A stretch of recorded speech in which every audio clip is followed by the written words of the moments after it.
kungambira ngo itaka ryaguziredi. Bwanyuma ya nyina w'abana bakufa imyaka 20 nyuma abana babaka kurumba nyabuzade bitwa bashize imyaka 20 y'ubukuru bayenda kugabagaruka hitaka ry'abaho bazarirwe ishenwe kubagira ngo itaka ryabo nahabwe cyo bari yesasire. Abana aba birukanjiro wa RDC okushaba obuhwezi obugire kubuhikire omutabani yasha yagaruka yasha yatera ifoku hamwe na hano twaza omwacha imani RC3 kugira ngo bundi akatuyambaho kuza kurira nahura kandi ngo harimo kasaba yanga ngitaka kandi ngo byarashuri yitakavuye inda nabuza kutwabyo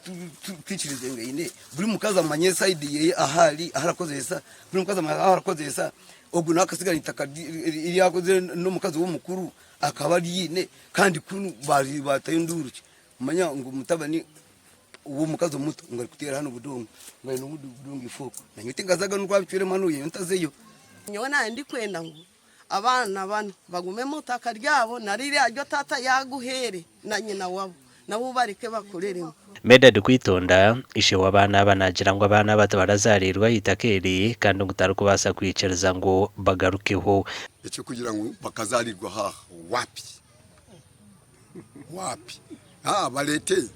tukulete ndagano bine myaka waza abakuru bakazarirwa.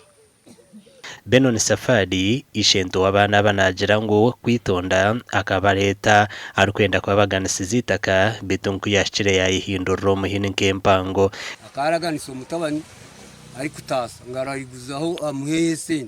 kuyaribira umutabana kayine hakati yamara kutunda bamara kurwanya yamwihindura. Lilian Ruteraho umujecerwa wa president muri district ya Kagadi nagira ngo abana abantu batekwa okutwari itakero bazarirweho. Omukazi wa kwitonda owarigiro magara genseji omukazi omukuru n'abana be bakakore kibanje eki na no mushija wabo ekibanje eki nibajja kukitwara. Omushija kwitonda nayenda ngo abana be barugahita keri ariteho abana bo mukazi omuto babe nubo barukozesa ekibanje ekyaguzirwe ntezo mukazi wafire tinkwija kukigambaho kwitonda kikozese cyakugira ata